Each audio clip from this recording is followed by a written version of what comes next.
Alabama high school football.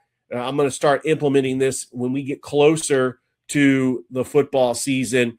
And for this segment, I'm actually doing it based off of the entire classifications in the GHSA. I'm ranking my top 10 teams. That's going to be a lot of fun as I talk high school football in the state of Georgia.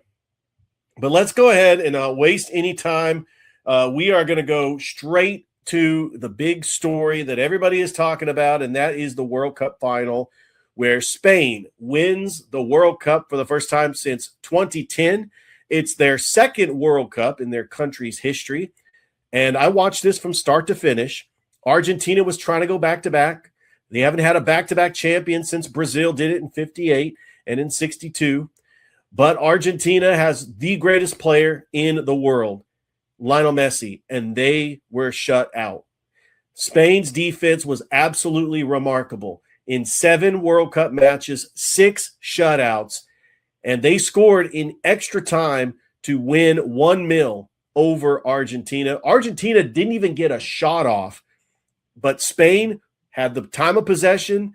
They had the more aggressive attack, but you really got to give credit to Emilio Martinez with 11 saves for Argentina that kept them in this game.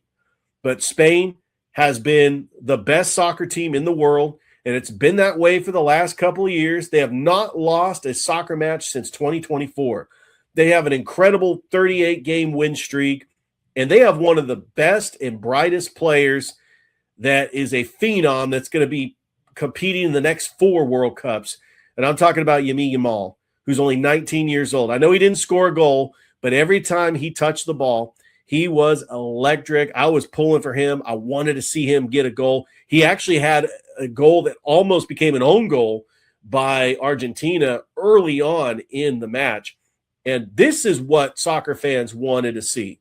They didn't want to see that third-place game where England and France scored 10 goals between each other. England ends up winning 6-4. That was just a monstrosity. There was the keepers took the day off. They just decided, okay, we just don't want to play in this third place game. You don't think that third place game matters? England wins third place, and that's their best start, their best finish since they won the World Cup in 1966. But Spain is on top of the soccer world this morning as they are World Cup champions. And I believe the United States, Mexico, and Canada did a successful job. This was a successful World Cup as we had packed stadiums. The city of Atlanta did a great job hosting their 8 World Cup matches, including they had the come-from-behind victories from Argentina, beating England, and then being down 2 goals in the 85th minute to beat Egypt. Argentina's been playing with their backs against the wall, and they were just lucky to be in this World Cup final. This does not tarnish Lionel Messi's legacy. He is still the greatest soccer player of all time, and he is definitely in the top 5 when it comes to greatest athletes of all time. I'm going to say top 10 because I don't want to take anything away from the likes of Muhammad Ali or Michael Jordan or Babe Ruth. I think Lionel Messi's in the top 10, Tom Brady. But he is absolutely remarkable.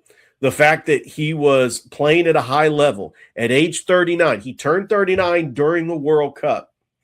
And Lionel Messi was incredible. Really, the big story that everybody should be talking about, Cabo Verde, the smallest country, only has 500,000 people, did not lose a single match. In fact, in regulation, they lost to the champion and the runner-up in extra time. That was impressive. They tied Spain.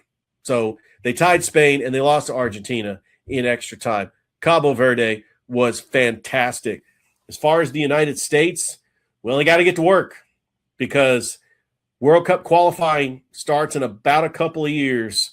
In 2030, we've got Spain, Portugal, and Morocco. And then because it's the 100-year anniversary, we also have opening matches in Paraguay, Argentina, and Uruguay. So 4 continents. Yeah, Europe and Africa and South America. 3 continents are going to be represented in this World Cup in 2030. 2034, Saudi Arabia hosts, so that's another continent, Asia, which means North America is wide open to host the World Cup once again in 2038. It's possible the United States could put in a bid. So I would love to see it. I know that when I was a kid and I saw the United States host the World Cup in 1994, it really meant a lot, and soccer got bigger. And that's my plea, is that casual soccer fans that showed up to the World Cup continue supporting Major League Soccer or the English Premier League or La Liga, Bundesliga, Series A. I perhaps love Atlanta United. I mean, they did lose to Nashville SC over the weekend. The Major League Soccer lineup was back, and they had some matches over the weekend. But as a casual soccer fan, I'm going to pay more attention to those international players and the clubs they play for. Like Lamine Yamal plays for FC Barcelona. I would love to see Christian Pulisic at Real Madrid. The problem is there is a possible chance that Major League Soccer might throw the bag at Christian Pulisic. I've heard talks that NYCFC is thinking about offering a $10 million contract to Christian Pulisic. I say go for it. Look, you can go on loan to an international team during the offseason of Major League Soccer. One of our best players, and I do believe that Christian Pulisic is our best player. Flo Balogun is an up-and-coming player. He could end up being our best player. But Christian Pulisic is our best player. Christian Pulisic needs to come to the MLS. We have got to have a star in his prime in our league. If Major League Soccer wants to grow in this country, and it's still number 5 behind the NFL, Major League Baseball, NBA, and NHL. MLS, I mean, is better than the WNBA as far as like revenue and popularity, but it's number 5. It is the 5th most popular sport in our country as far as team sports. I mean, golf's pretty popular, but I'm not going to get into that. Got to go get Christian Pulisic. I already have Lionel Messi, which is great, but he's 39 years old. So go get Christian Pulisic. That would that'd be amazing. That would be selling tickets in New York.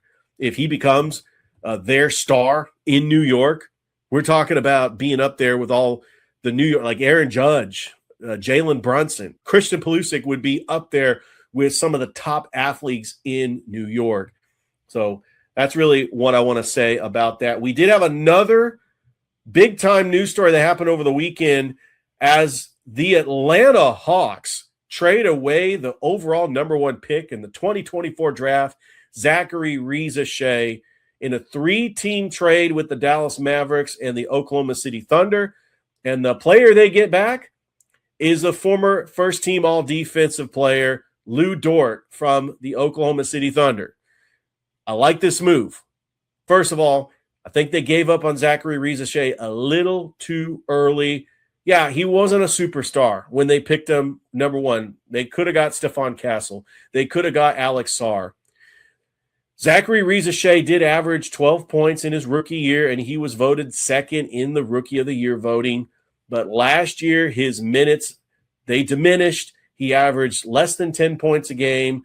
I'm not ready to call him a bust, but because he didn't even play in the rotation in the playoffs, I think the Atlanta Hawks decided, hey, we can get a valuable player if we trade him away. He still has some upside and potential. Oklahoma City Thunder wants to do a salary dump on Lou Dort. I mean, this hurts OKC defensively.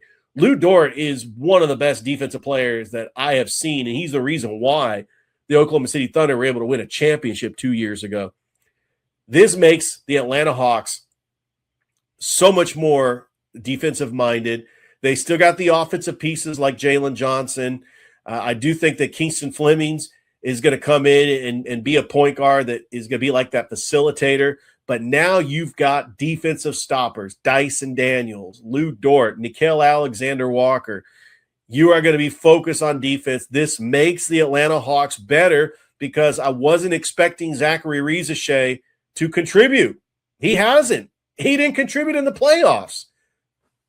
I feel bad that the Atlanta Hawks finally get a number 1 overall pick and it didn't work out. He wasn't a superstar. Yeah, they could have worked with him and let him progress along, but they were impatient. They wanted to just get rid of him because they wanted to seize the opportunity to get a player like Lou Dort. And I have been a huge supporter of Lou Dort. I think he is a fascinating player that helped the OKC Thunder win a championship. All right, let's go ahead, take our first break. When we come back, I'm going to dive into SEC Media Days. Going to briefly talk about the Lions Parade, what it means to the city of Columbus. Going to preview the NFC West, and then we'll have another break. And then my sports movie review, D2 the Mighty Ducks, having fun with this. And then Terrance Flowers coming on the show. You don't want to go anywhere. It's a Sports Beat with Richard Holdridge. We'll be right back after this.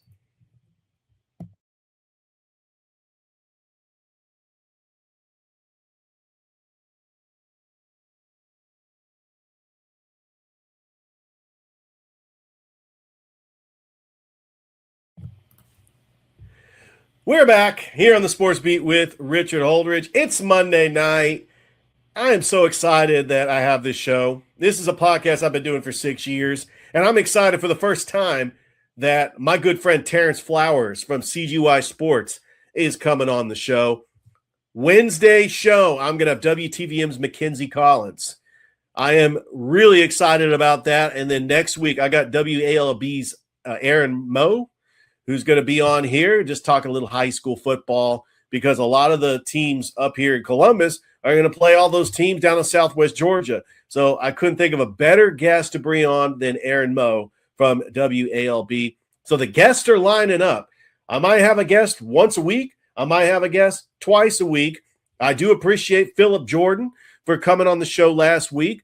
By the way, we have a clip that's on TikTok that has gone viral.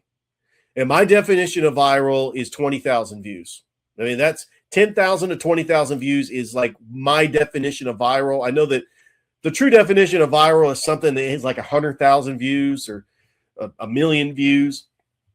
But his comment about he thinks that Lane Kiffin's not going to be at LSU for long, it has gone viral, and you got to check it out. This is the first time since I've had this show for 6 years that I've had a clip that has gone viral. So I want to thank Philip Jordan for that. All right, SEC Media Day. Today is day one of SEC Media Days down in Tampa, Florida. I had the privilege of being a part of SEC Media Days last year. It was in Atlanta. Logistically, it was a little bit easier to get to. But I understand because of the logistics and it being down in Tampa, a lot of media members are choosing not to go, because I totally understand. But I do appreciate DJ Jones for allowing me and Thrift to be there last year to represent Sports Visions.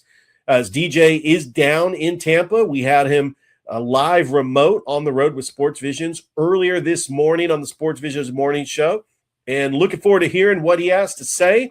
Day one, we have 4 teams that took the podium. We have Kentucky, that's got a brand new coach in Will Stein. You have Missouri that went 8-5 last year, Eli Drinkowich. We have Brent Venables from Oklahoma, and they went to the college football playoff last year. John Mateer is coming back. And then we've got Tennessee. Tennessee went 8-5 last year. Josh Heupel took the podium. And the big question, remember, they had Joey Aguilar last year. They had Nico Iliamavea the year before. Who is going to be the starting quarterback? Is it going to be Joey Aguilar again? He still has a year of eligibility, but all the questions will be answered at day one of SEC Media Days. Tomorrow, Georgia and Auburn take the podium along with Vanderbilt and South Carolina. And then Alabama is taking the podium on Wednesday. Day 4, we've got Steve Sarkisian from Texas, and we've got Lane Kiffin from LSU. Everybody wants to see Lane Kiffin. And this SEC Media Day, some of the questions being asked. There's a 9-game conference now. We got 5 new coaches, including Will Stein. We got Alex Golesh over at Auburn. The big takeaways, especially with Auburn, who hasn't won 8 games since 2019. Can Alex Golesh be committed to Auburn to get them back to being a college football playoff contender? He is bought in. He has not got any distractions. They've got a lot of NIL money. Auburn should be improved because Alex Golesh wants to be here. As far as Georgia, They've won the SEC the last 2 years. Can Georgia get past the first round of the college football playoff? I do think that at least 5 SEC teams get into the college football playoff. Who those teams going to be, we just don't know. Texas, can they get over the hump? They have probably their best team with Arch Manning entering his senior year. You got the transfer from Auburn, Cam Coleman, one of his targets that's going to be a big-time target for Texas. Some of the local guys looking forward to seeing, like Tristan Givens over at Texas A&M. He plays defensive end. He actually played defensive end at Carver. I almost got ran over by him as I was on the sidelines for a Carver playoff game, and he actually made a tackle out of bounds and slid on Otis Spencer Stadium field, and I was like inches away from getting tackled by him, but I had my head on the swivel. So I do have some fun moments from some of these players that I covered in the last couple of years. So I'm really excited about seeing some of these local guys. SEC Media Days, of course, they have the ballot and they have the preseason poll. I filled out a ballot last year. I'm not going to lie. I did put Georgia number 1. I put Texas number 2. If I were to fill out a ballot this year, I think it would be very tough to pick who would be the first team All-SEC quarterback, because we got a lot of great quarterbacks. We've got John Mateer. We've got Gunnar Stockton. We've got Trinidad Chambliss over at Ole Miss. Arch Manning, of course. We have either Austin Mack or Keelan Russell. There's a quarterback battle going on at Auburn or at Alabama. And then we got Byron Brown over at Auburn. And really, Ladora Sellers is still at South Carolina. We know that Florida's going to get a new quarterback as DJ Lagway has moved on. So there's a lot of question marks. I'm excited about SEC Media Day. Wednesday's show, I'm going to do a little recap of SEC Media Day, but it should be a lot of fun. But let's go ahead and switch gears because the Cleanstones ended up taking 2 out of 3 against the Chattanooga Lookouts. They are 13-8, and they are in first place in the Southern League South. And right now, the guy with the most home runs is Jordan Groshans, who's got 17 home runs, followed by David McCabe with 16. Logan Allen has pitched the most innings in any Cleanstones pitcher with 80. He's got a 4-3 record. And I know it's hard to invest in your favorite players. You go to the ballpark, you go to Synovus Park, and you root for your favorite players. But the problem is the turnover. Patrick Cloesy and Lucas Braun and all these players are going up to AAA Gwinnett. And so you try to root for these players, and they're not in a Cleanstones uniform that long. We saw Owen Murphy, who was the opening day starter for the Cleanstones, ended up pitching at the big club this past weekend. So that's my takeaway. Love the Cleanstones, Braves affiliate, Braves organization. And, the Atlanta Braves ended up taking 2 out of 3 against the Texas Rangers. So it's a good time to be a baseball fan. And I'm getting really excited about that. But let's switch from the Cleanstones to the Columbus Lions as they celebrated with a championship in downtown Columbus. And this was long overdue for a championship. The Columbus Lions have won championships before. I don't remember a parade. I remember I first moved to Columbus in 2014. 2015, I remember when the Columbus Lions won the championship. I remember jokingly putting on my social media page, "Where's the parade in Columbus?" So I am so glad that the owner, Roger Beck, and the general manager, Corey Black, gave the people of Columbus what they want, a parade to celebrate the Columbus Lions. And I was able to see it on the Facebook page because I had a volleyball match that I was doing over at Russell County. But what an atmosphere, a great turnout, and I'm glad that they were able to celebrate the Columbus Lions championship. One more thing before I go to my final break, and then I'll get Terrance Flowers on the show. The GHSA High School Football Report. Every Monday, I'm going to recap everything that went on in high school for the entire state of Georgia. I'm talking about recruiting, going on rivals.com. Who are some of the top recruits? I'm not going to just stay in Columbus. I'm going to talk about the entire state. I've been doing my research. I've been doing my homework. I've been talking to John Nelson. I've had him on the podcast. I've talked to Phil Jones. I've had him on my podcast.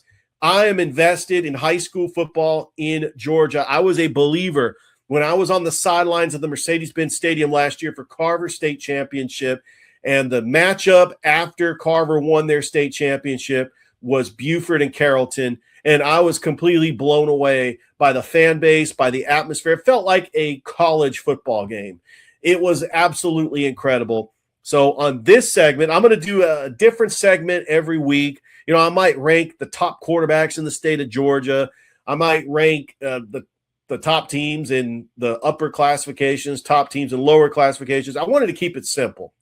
I wanted to have the top 10, regardless of classification, top 10 teams in the state of Georgia. I don't have a graphic, but there's no question number one. And if this team is not your number one team, I don't know what's wrong, because they are not only the number one team in the state of Georgia, they just might be the number one team in the country, and that is Buford. Now, Buford has lost a lot of seniors, but they will have something to prove when they play Gainesville on August the 22nd. Remember, Gainesville's coach is now at Colorado. They got a brand new coach.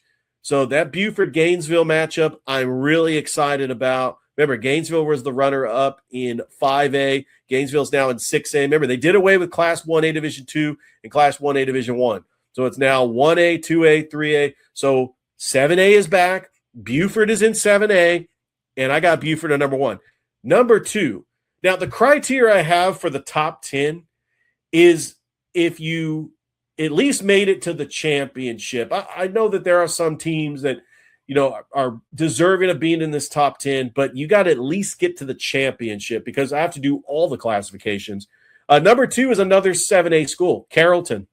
Carrollton was just as good as Buford, and they could have easily won that state championship. Joey Keene is the highest paid coach, and Carrollton, it's just a different level. I've talked to Billy Lindahl, who does Hometown Sports Media. He covers Central at Carrollton. They do a great job covering Bowden, Mount Zion, Villa Rica, that whole west central Georgia area they cover, but they don't cover Carrollton. Carrollton is just untouchable. Remember when Juju Lewis was actually on the cover of Sports Illustrated? Carrollton is going to have some players.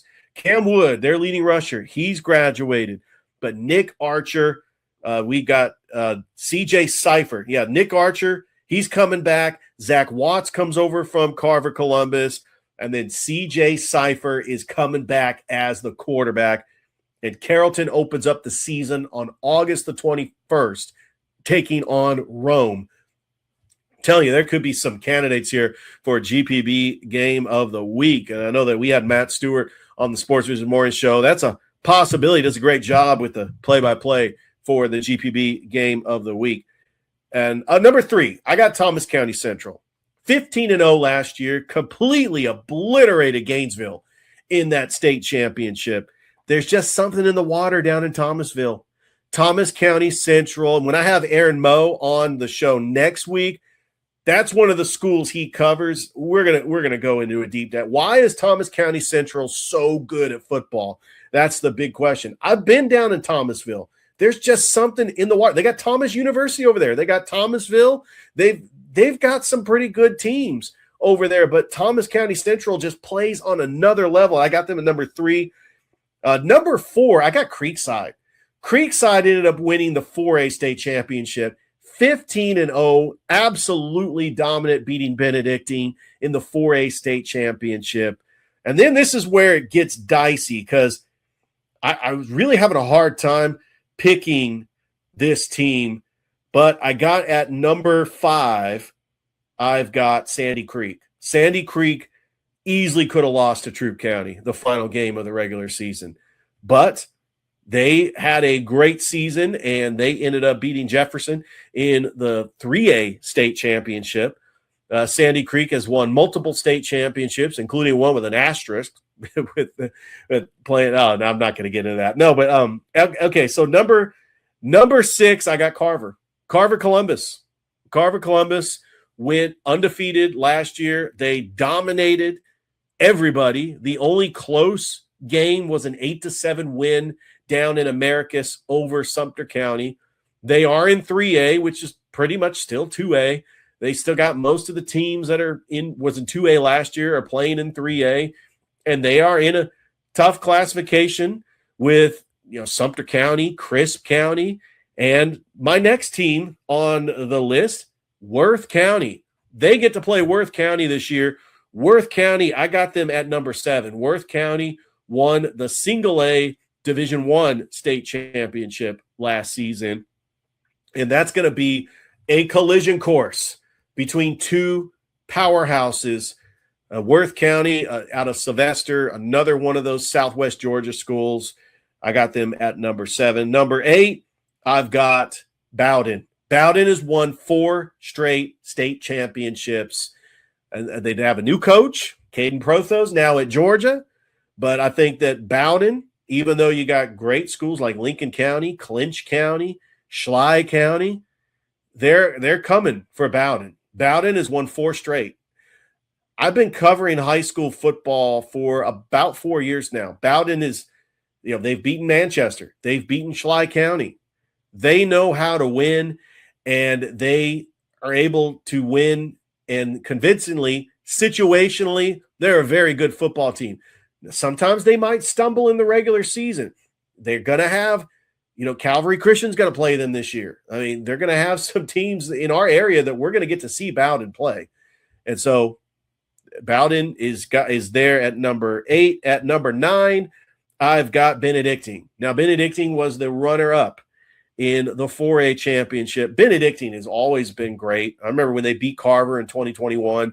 They've had multiple championships. This is a larger private school. It's an all-Catholic military boys school. That's a 4A school out of Savannah, but they have always been a powerhouse in football. And remember, the criteria is if you least got to the state championship, you're in the top 10, because I got to rank all the classifications. And finally, at number 10, I got Hebron Christian in the private. Why are they 10? Well, I mean, it's hard to measure if you are a private school and if you are 3A and below, because they're all in one classification. Remember, they do away with the power rankings next year, so that is something to consider. All right, why don't we take a break? And when we come back, it's my sports movie review. It's D2, The Mighty Ducks. Oh, I had fun with this. You don't want to go anywhere. It's the Sports View with Richard Holdridge. Back after this.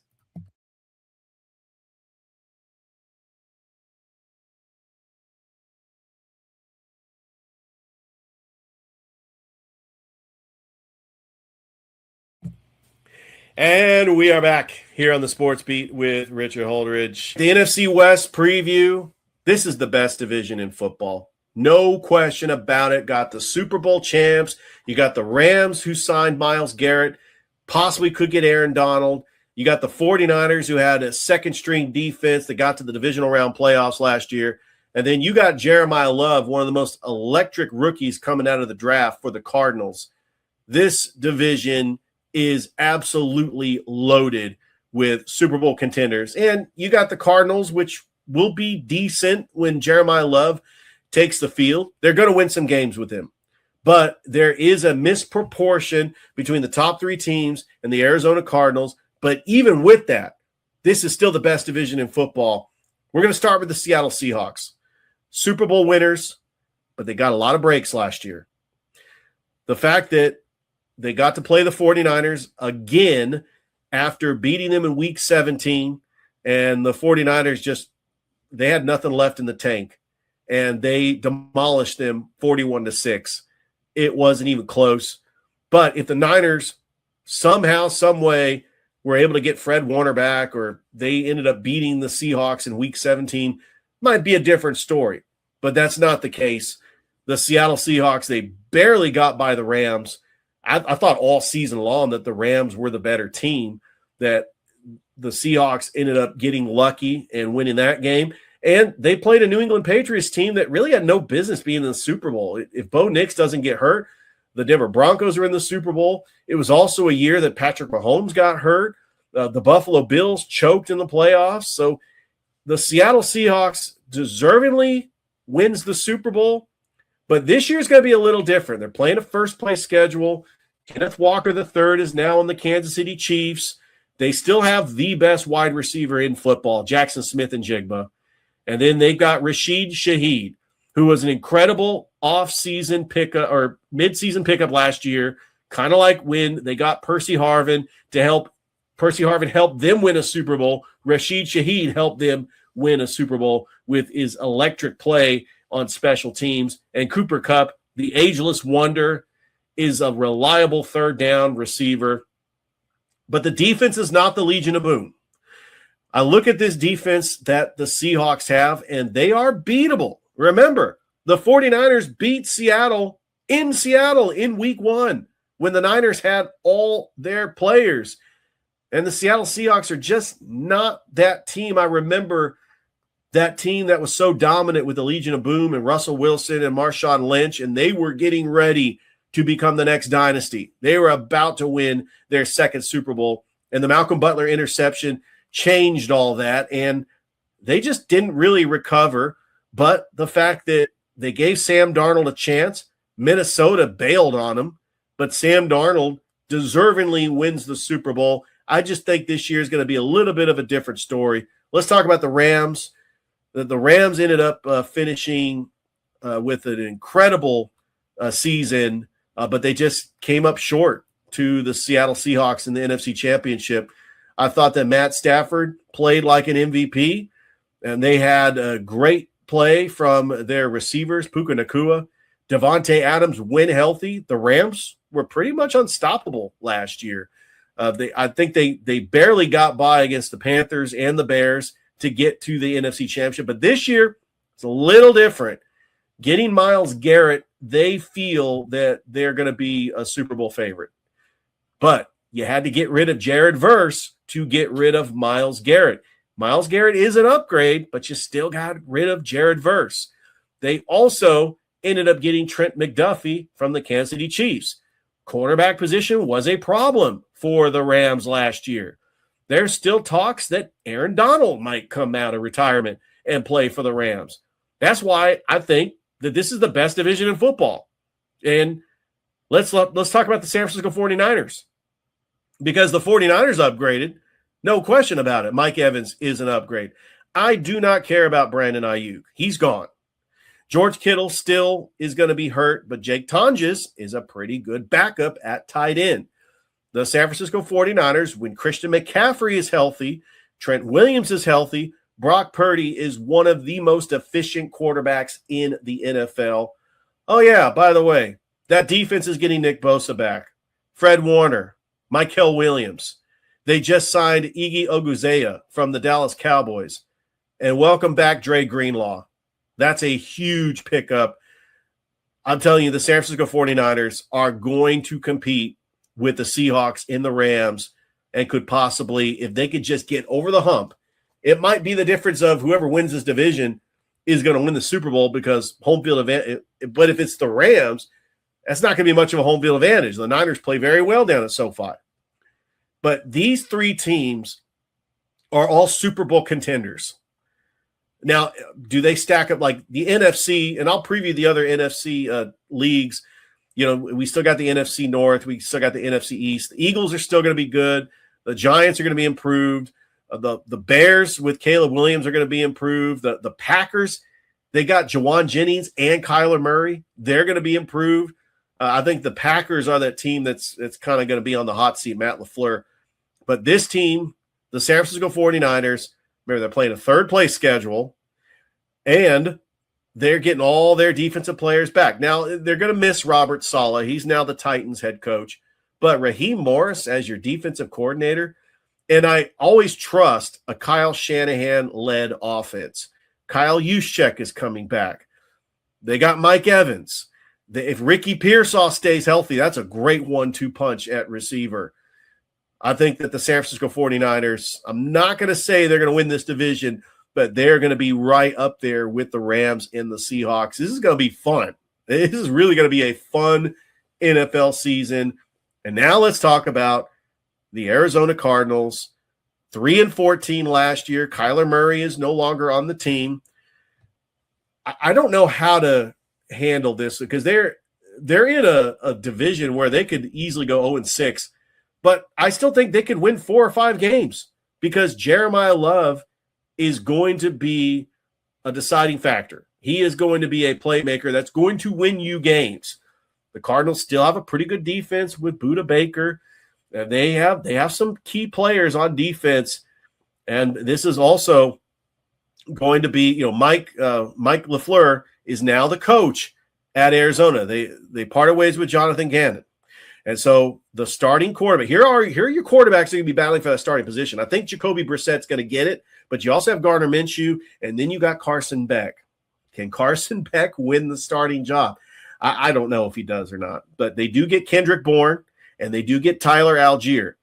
I think they're going to be better than that team that went 3-14 last year, but it's no longer a team that's led by Kyler Murray. Remember, Kyler Murray was their franchise quarterback. He even was an MVP candidate for a little bit. But we'll see. Jacoby Brissett's a formidable quarterback, but you're comparing him to Matt Stafford, Brock Purdy, and Sam Darnold. There is no comparison. I still think this is the best division in football, despite the fact that the Cardinals are just not as good as the top three teams in the division. It is time for my sports movie review. I started this thing off a couple of weeks ago when I did Facing the Giants, and then I went to a soccer movie, Kicking and Screaming, with Will Ferrell, and then I went to a basketball movie that's not really a basketball movie. It's a really hardcore, gritty movie with a dope soundtrack, Above the Rim. Then I did The Scout because I love The Scout with Steve Nebraska, Brendan Fraser. That was fun. But this time, I got to do a hockey movie. There's not that many hockey movies. So, this was a trilogy. I could have picked any one of them. I could have picked the first one. I could have picked the third one where they're all in high school. But I'm doing D2, The Mighty Ducks, in honor of the fact that this was such a cool movie growing up as a kid. I wanted to play hockey for the junior Goodwill games, even though they didn't exist. And in reality, and I'm going to nitpick this movie hard because there are some flaws in this movie. First of all, Emilio Estevez's character, Gordon Bombay, no love interest. It's like the writers just left. They started out with the Iceland lady, and then all of a sudden, the school teacher, is she the love interest? He had a love interest in the first one. I know, I'm nitpicking. And the fact that Iceland is not a powerhouse in hockey. This is just a fairy tale, junior Goodwill games with, the fact that it starts out, he's a minor league hockey player. He is so close to the NHL. He gets injured, and then he goes back to the ice skating shop, and he ends up meeting a guy named Mr. Tibbles, who is the head of Hendricks Hockey. And I don't know why he wants Gordon Bombay to coach Team USA. What is he? This is a Pee-wee league up in Minnesota. And what's the age group with the junior Goodwill games? What, can you not be 17 and play hockey? I'm curious to see what was the age group and why these players. And how come the players from the first movie didn't make it back, like including Jesse Smollett, who's in the first movie. And then another beef I have with this movie is Julie the Cat Gaffney was a better keeper than Greg Goldberg. And I will continue saying that. Didn't get a fair shake in this movie. He's okay, but she was fantastic. She had the better glove. I know he says he had the better stick. I'm not buying it. And I understand why they gave her a more opportunity to play in the third one. Realistically, the only player that would make Team USA is Adam Banks. Adam Banks is a future NHL player. He is one of the best. But the funny thing is, guys like Averman, Jesse Hall, Charlie Conway, they were all in that ragtag team that weren't even called the Mighty Ducks yet. They were called District 5 in the first movie. They had to get a ringer in Fulton Reed. And the reason why I know all these players, because when I had NHL 94 for the Super Nintendo, I created all the Mighty Ducks because that was when the Anaheim Mighty Ducks came into existence, and I created everybody. So Fulton Reed, great power shot. We got Keenan Thompson. It's knuckle puck time.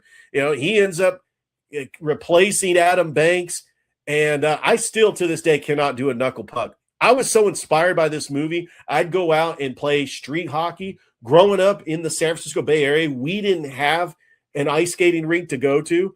but the Sharks came into existence, and everybody in the San Jose Bay Area were jumping on the Sharks bandwagon. We loved hockey, but I had a pair of rollerblades and I played street hockey.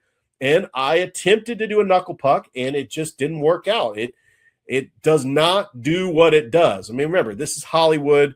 It's make-believe. There's a reason why D2 The Mighty Ducks got a very low score on Rotten Tomatoes. I believe they got a 20.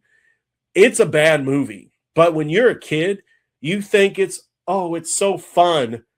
But the plots, especially the so-called romantic plot with the Iceland lady, and then all of a sudden he's not talking to her anymore. And then the school teacher, is there a romantic plot there? What happened to Charlie's mom?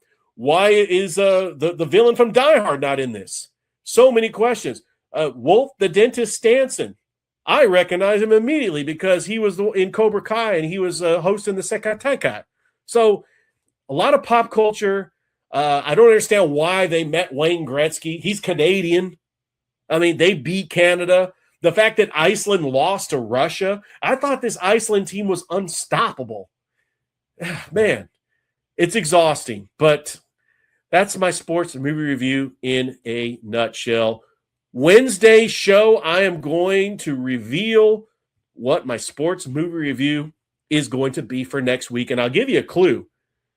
It's a newer movie. That's all I'm going to say. I've been going back into the past, and I've been talking about sports movies from the 80s and the 90s. This is a much newer movie, so you definitely want to check it out. All right, why don't we take a break? And when we come back, Terrance Flowers from CGY Sports. He's coming on the show. You don't want to go anywhere. It's a Sports Beat with Richard Holdridge. Back after this.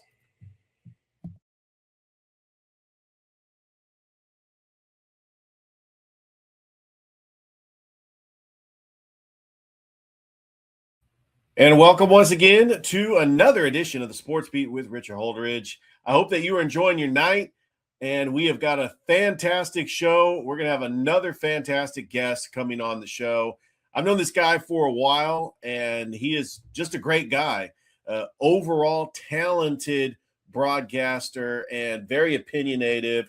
And I'm really excited about this guest. This is actually going to be he's going to be making the first appearance on the Sports Beat. Please welcome to the show my good friend Terrance Flowers. How you doing, Terrance? What's going on, Richard? How are you doing today? I am doing wonderful. Thank you for coming on the show. Before we get into anything, the floor is yours. Tell us all about your history of Columbus, how long you've been in Columbus, and where you graduated from high school, your broadcasting background. Just tell us everything. Okay, well, I was brought to Columbus through the military. My dad was in the Army, so I came here when I was about 11 years old, and I've been here about four decades. Been here a minute. I am a graduate of the Kendrick High School, Go Cherokees, and I've been here most of my whole life. There was times where I moved away for a little while, moved to Florida for a little while, moved to California for a little while, moved to Alabama for a little while, but I'm back here in Columbus, and this has been home, like I say, for the last 40 years. So, come to broadcasting, I always had a love for cameras. When I was young, I used to always get back in the day, they had the Polaroids and the disposables. I don't know if you remember them, but Oh, yeah. my mom would get me one, and I used to be so excited to get the film developed just to see what I captured. And so my love for media goes back to when I was a kid. And when it comes to the sports realm and locally, what got me into it is really just being the camera dad. All my boys play sports, so early on, well, my nephews were playing first. They're a little bit older than my son Dimitri, and I was just the film uncle, I guess, in that case. And my other son Jay played though. Um, priority, I mean, mainly with the Eastway Cherokees. Go Cherokees. That's the There you go. neighborhood. We stay right by Shirley B. Winston. So primarily the Cherokees. And then it went from my youngest son. Well, at the time, my youngest son, he started playing for the Cherokees, and they got a little bit more in depth. And it went from there. Then he went to River City, and I just kind of like followed him. And people started asking for that footage, and I remember the game that really kind of put me on the map.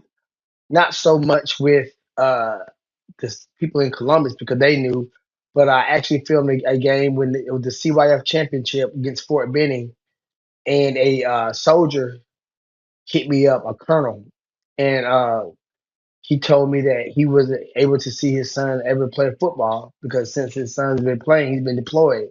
He thanked me so much. And he wanted to give me something. I said, "No, sir. Thank you for your service." And after that game right there, it just people just wanted game. Like this was early on. This is years ago now. My son's about to graduate from college, so this is when he was Wow. playing at Eastway. But I remember then early on, man, the coaches, not putting none of my homeboys out there, but they started wanting that film. They were like, "Hey man, I'm gonna give you, a couple dollars when you go down." Like, "This ain't your team." Like, I'm trying to get a little film. So, it was jokingly. So I would knock out two birds with one stone. I would go film the game, and I was like, "I can't give it to you, but I'll put on my YouTube page. You can support the page." So that was the early beginnings, and it just spawned from there, Richard, to me developing. You see, I got my shirt on. CGY Sports, which stands for Columbia, Georgia Youth Sports, and I'm actually in the process now of figuring out working with a company about starting a nonprofit under the same name because I've been doing service to the community and these youth for so long, and I want to do more. I want to step out from the broadcasting a little bit and do more with help developing these athletes, uh, help them mentally with conflict resolution. So often we hear about these athletes getting in trouble during times of they're not playing sports or even when they graduate if they don't go to the next level. So I want to be wholeheartedly involved in helping these athletes in all facets of life, not just filming them and broadcasting. Well, Terrence, that is awesome. You're truly multi-talented. You're also owner of a gym, and you've also gotten into some political discussion. But I think what's great about you and your personality is that you are very outspoken and very opinionative. But that's great because I know that we may not agree 100%, but the fact that you're putting yourself out there, I think that that's incredible.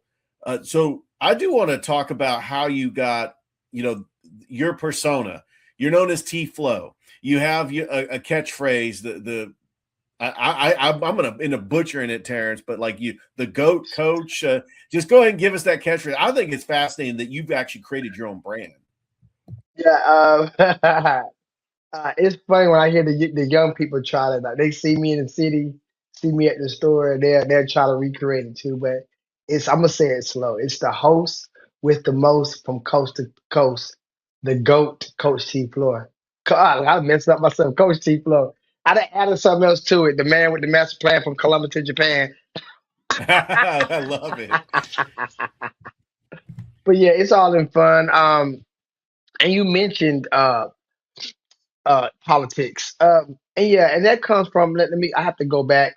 I've been an active in my community, and just taking charge, standing up for things that I believe in, righteous things, not just things that's trendy. And I've been doing that for years. I actually reposted a post from 10 years ago when it was a protest. I forgot exactly what it was about, but I know it was skinny Marquise Averett. He's an activist around here, out politician, and I went with him. And I remember he got arrested at one of them.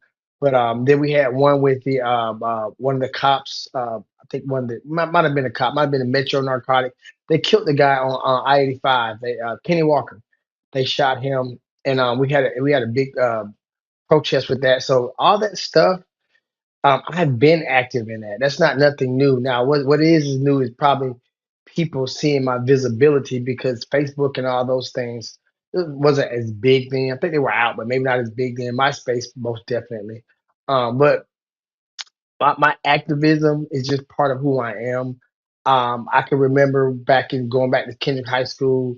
There was this kid I knew, and he was at a party, and this bully was just picking on him. And I'm like, "Hey man, he's scared of you. I had nothing to do with it.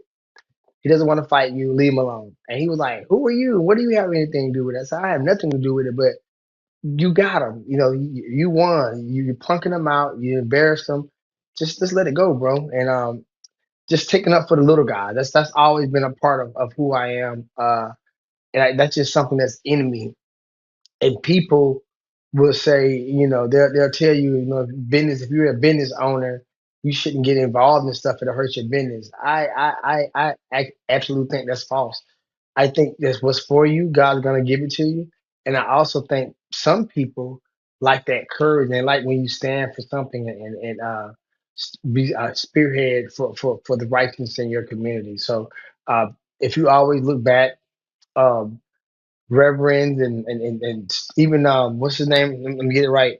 Uh, Thomas Brewer. He was a business owner. They got a Yeah. school name after him. He was killed. So business owners have always spearheaded activism and revolution in their communities, and our time is no different.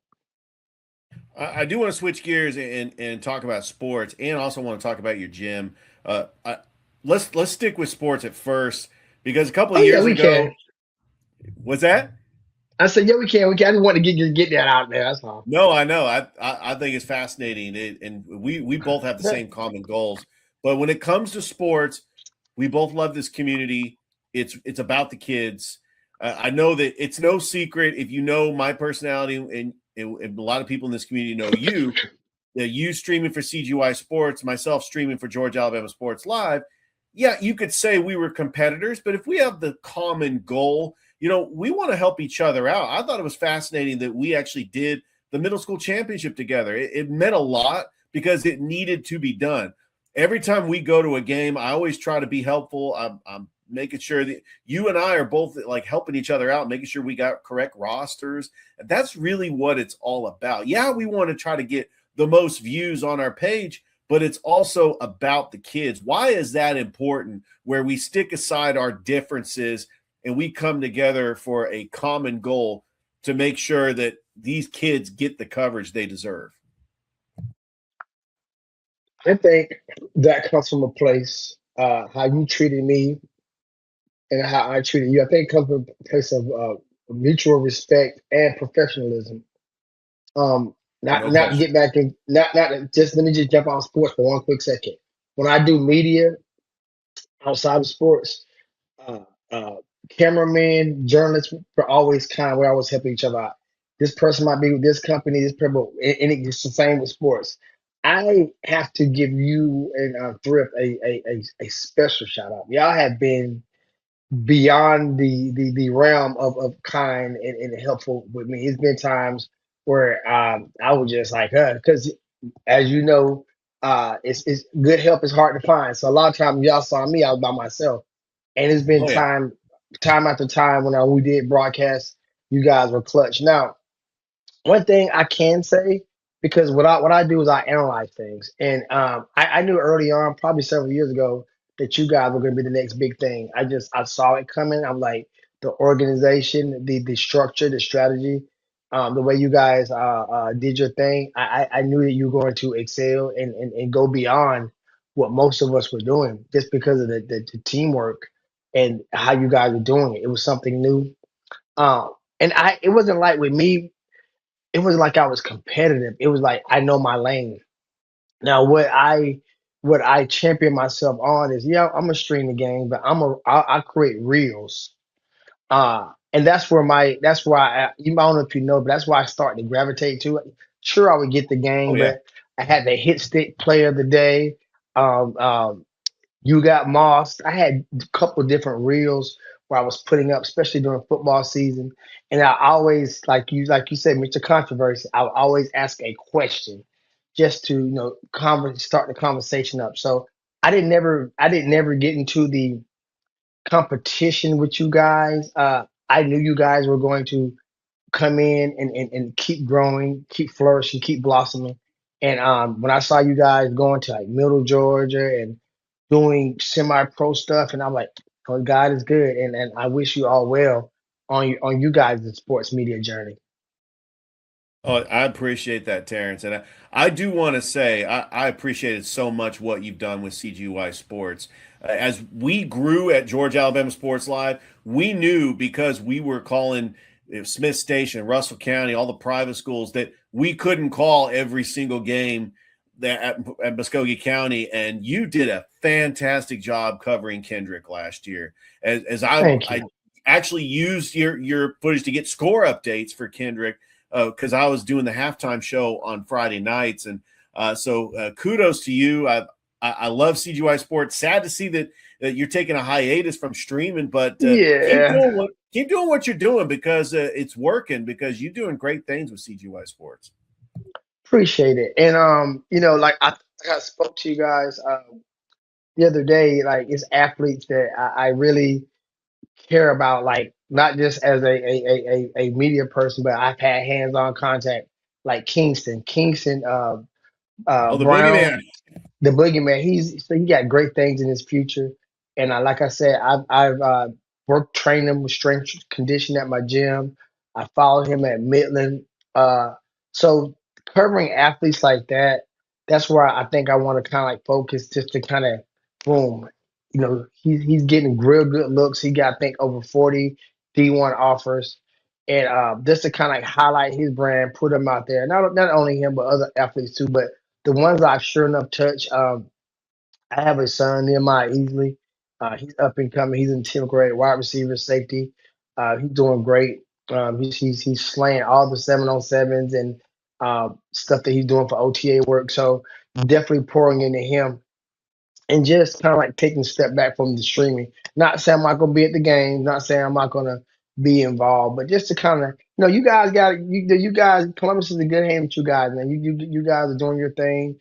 Maybe every now and then I might pop up with what y'all got going on, pop my head in the door because I'm still gonna have my media credentials, but I think I'm best served when it comes to just changing it up and kind of like highlighting artists.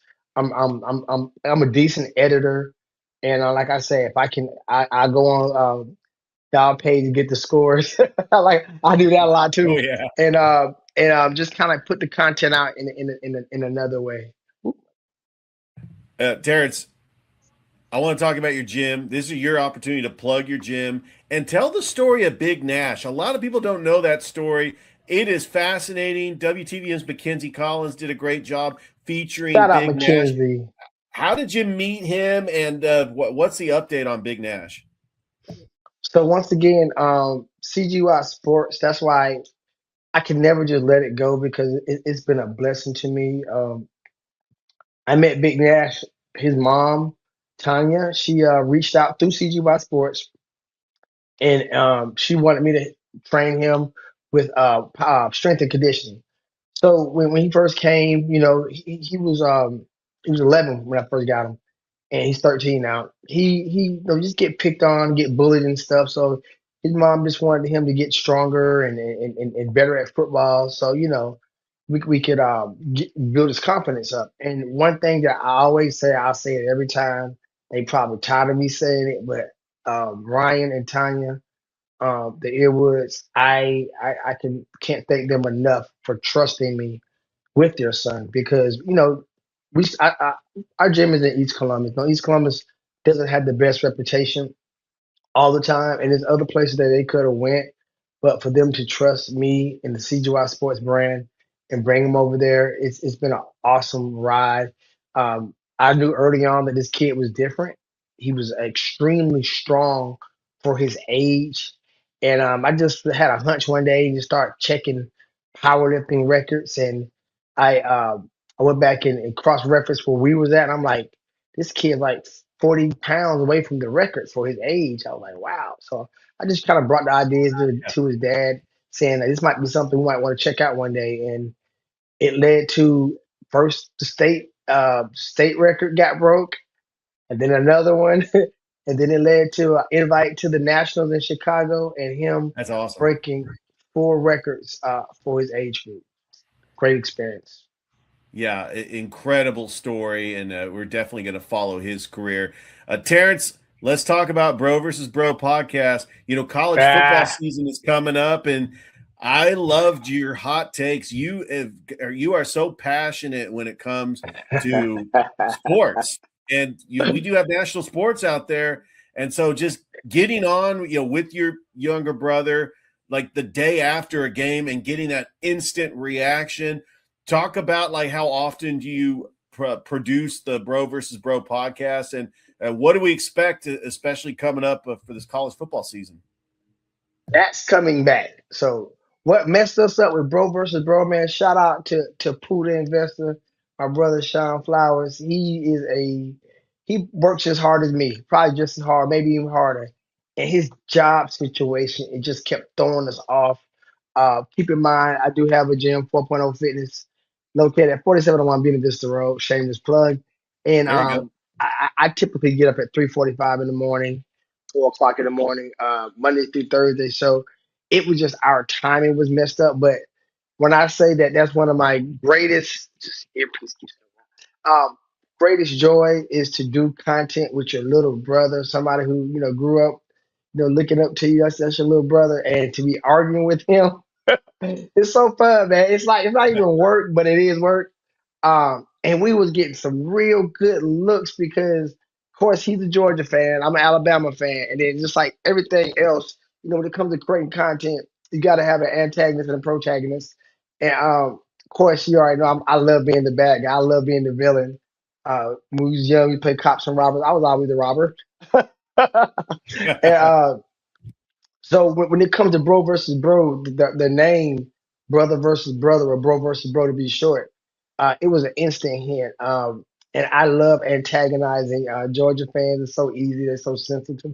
Bama fans are too. Bama fans. And I had started doing both, so I was going at Ty so hard because to me he really sucks. So I was going at hard on Ty, so Bama fans would hate me. Then I was going hard on Kirby and the Bulldogs and how much trouble they get into off season. So the Bulldogs hate me. So it was just it ended up getting a lot of views. Like my CGY Sports page for a little while was definitely 'cause I got all my pages are monetized. I was making more money off the CGY page than I was my regular page because that college sports, that enthusiasm, the spirit, but people just want to engage. They want to talk ish, if you know what I mean. They want to get on there and you create a narrative. And I'm like I said, I'm a decent editor, so I'll grab a play and like, oh, was this helmet the helmet? And they'll be like, yeah, man. But I say people used to cuss me out. So you gotta have thick skin. You MF Yeah. this, you MF that. That wasn't a helmet. What the hell are you looking at? Go get some glasses. I like, well, and I'll say something like, well, like a helmet, the ref threw a flag. I don't give a, and they just go in. So I would use people's Yeah. passion. I have an understanding of passion and how emotional people are, and I would use it against them just to kind of create the narrative. Yeah, Terrence, I'm glad you mentioned college football because next week is SEC Media Days. We are in SEC country, Columbus, Georgia, perfect place where we could cover Georgia, Auburn, Alabama, and with Fort Benning, we have national college football fans from all corners of this country. And so I'm opinionated too. I'm a transplant college football fan because I'm from California where we really didn't care about college football. But the battles between Georgia, Auburn, Alabama is fascinating. But the big question coming into SEC Media Days, Lane Kiffin going to LSU. I know there's a lot of people that think that LSU is the best job in the SEC when it comes to NIL and the support with the fan base. But I just think that Alabama has a great coach. With NIL, you're not going to duplicate what Nick Saban did. But what Kalen DeBoer has been able to do to get Alabama to the college football playoff, I think the talks of him being fired were long gone after the success that Alabama had. And in the NIL world, this is a success for Alabama to get to 9 to 10 wins because they just don't have the NIL money like Ohio State or Michigan. And that's just the reality with NIL now. You're right, but I would implore you to look at two other teams. One of them who won the national championship, Indiana. I don't Oh, I yeah, don't that's right. know I don't know what their NIL budget was, but I know it's less than Alabama's. And also Dabo Swinney, I think he made it 1 year to the playoff with no NIL or transfer. So it's money helps everything. Money helps any situation. We can't deny that, but it's also about the program. I think Indiana gave people a blueprint with using older players. If you got a guy 24 playing a guy 19 or 18, he's just a man. I mean, he's just a bigger person. He might not even be as skilled, but the experience and like I said, just those hits just a little bit harder. I think that was a great blueprint. And you know how college is; everything's a copycat system. With Kalen DeBoer, I thought DeBoer did a great job when it comes to what he was dealt with. I think if I'm not mistaken, now he's getting to his recruiting because first couple of years you're really playing off Nick Saban's last recruit. I want to say, if I'm not mistaken, Nick Saban recruited Ty. If I'm not mistaken, I think he recruited Ty. So now Yeah. we'll be able to see when it comes to recruiting what Kalen DeBoer can do. Now it's gonna be a hard sell, when it comes to recruiting because I'm like, who's the better recruiter than Nick Saban? So once again, I think I don't think Bama will be winning no championships. I hope they get around the same amount of wins. I think SEC is spread out now. It's not like it's the powerhouse like it used to be. All the talent spread out. Now I will be. I always like Lane Kiffin. I always like Lane Kiffin. I wish he could have been a successor to Nick. I think it would have been a great story. One of his boys come back home to coach Bama. But I feel like in this where we at now in college football, I feel like Lane Kiffin has the swagger. He's a player's coach. They love him. I look forward to LSU, man. Probably in the next 3 years winning the Natty. All right, Terrence, my final question to you is with this upcoming high school football season, we've got reclassifications, a lot of craziness. I mean, Northside's a 6A school. Glenwood's going to have to go all the way to Mobile and take on those big time private schools like Miguel Tulin. And then you've got Carver, back to back champions. The pressure to three-peat, they are one of the favorites in 3A. But Zach Watts is now at Carrollton. They've lost Kelston Tarver, Jacoby Caslin. So who's going to be the running back at Carver? Another high school matchup I'm really looking forward to. We get Brookstone and Spencer to start the season. I'm excited. I'm fired up for high school football. Central's got a new coach. What's Russell County going to look like without Bryson Riggins? I'm just excited that we got media days that's coming up in a couple of weeks. But what are you looking forward to the most about high school football this upcoming season? Well, I definitely want to check out that Brookstone Spencer game. Come I on now. always felt, yeah, even when my son played for Brookstone, shout out Dimitri. When they used to do like 7-on-7s against Carver and other teams, I mean they did pretty good. Not saying they're gonna beat them, but they fared pretty good. They have decent athletes, so I definitely want to see the matchups. Carver's gonna it's gonna be a tougher road. Not saying they can't do it, but it's gonna be a tougher road. I know they favorite to do pretty good in 3A, but I know they'll be playing like Peach County, Cairo. Some of the team that they'll be playing, Worth they'll be County. more your worth. I feel like it's just me, there's no disrespect to Carver, Sharp, and Jarvis, whole staff over there. I just felt like they were just way better than everybody. They didn't really get. I made videos at the beginning of last season where I said Carver's gonna go undefeated and win. Like the beginning of the season, I called it because I just felt like after seeing that first victory, those country towns they don't really get a lot of influx of new kids. You born in the country, those county schools you usually go to the same school your whole time. So I didn't feel like they were gonna get any better, and I felt like Carver is always next man up. So I think it'll be a bigger challenge for Carver.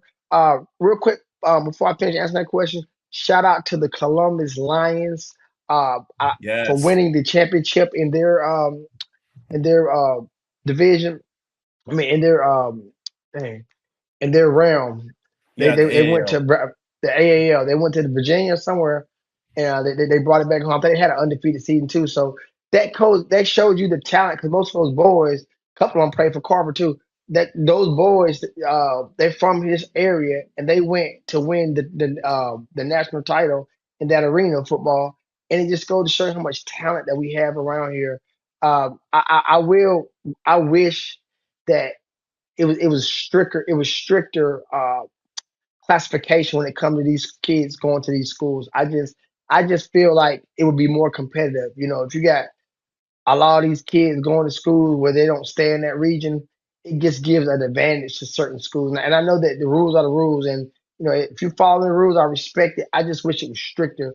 because I think the talent would be more balanced. But Mikhail Williams, he showed you that you don't have to go to the best school to still get your look, because I think he played for Hardaway, and he went on to go to Georgia. He won a natty at Georgia, and he went on to get drafted by the 49ers. So you don't have to be on the best team to get your look. But I think when it comes to the Friday night football, even Carver, some of their game wasn't packed because they were going to blow the competition out versus it being like what's that game y'all went to?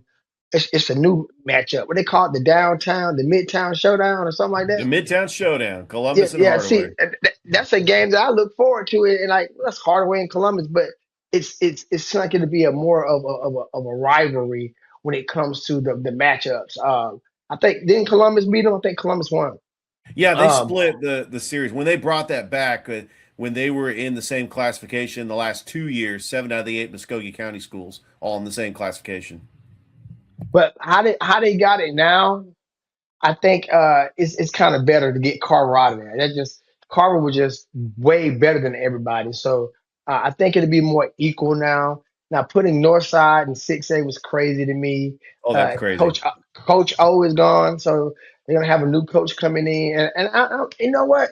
I'm kind of got a crooked eye on Shaw, man. I think it's their coach's third year. He's had Coach Johnny. Hopefully he's had a chance to kind of get things going. Some of his boys that might have been sophomore and freshman, they're in the upper class now. So I got a crooked eye on Shaw. I got love for Kendrick. I just don't know, man. They let me down so bad. They started off good last year and it just tanked out. So I always got love. That's my school. So I always got love for Kendrick. But yeah, I definitely want to see what Shaw's going to do this year. And I look forward to all the matches up on Friday. Well, Terrance, thank you for coming on the Sports Beat. I hope our paths cross during high school football season, and I hope this is not the last time that you come on the show. I would love to bring you back and just talking about how the season's going so far. Yeah, man. Let's check back in, man, mid season, see what's going on. I would love to be back on the show. Thanks for having me. All right, that's Terrance Flowers from CGY Sports. Thank you, everybody, for watching yet another edition of the Sports Beat with Richard Holdridge. Don't forget, you can follow us on Facebook. I'm also on YouTube, and you can also download an episode on Apple, Spotify, iHeartRadio, wherever you get your podcast, commercial free. We will see you next time. Have a great night, everybody. Thank you for watching the Sports Beat with Richard Holdridge. You can catch new episodes on Facebook and YouTube every Monday and Wednesday night at 5 p.m. The Sports Beat with Richard Holdridge is a local podcast that covers sports in Columbus, Georgia.